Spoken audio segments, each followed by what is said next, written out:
शहर के कोने पर एक रंगीन घर था जो दूर से सपनों जैसा लगता था।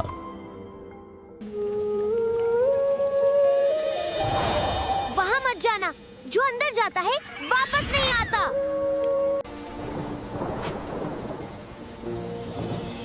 सब बस डराते हैं, मैं जाकर देखता हूँ। अली, मत जाओ प्लीज।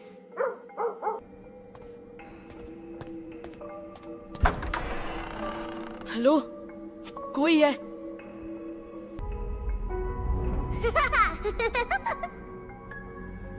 ये सब जादू है क्या? दरवाजा कहाँ गया? अब तुम यहाँ से नहीं जा सकते। कौन है? सामने आओ। यहीं रह जाओ। ये सब इतना अजीब क्यों है? मुझे डर नहीं लगता, मैं बाहर जाऊंगा। यही रास्ता है। मुझे निकलना है। हाँ? या वही घर है। हर चमकने वाली चीज सुरक्षित नहीं होती।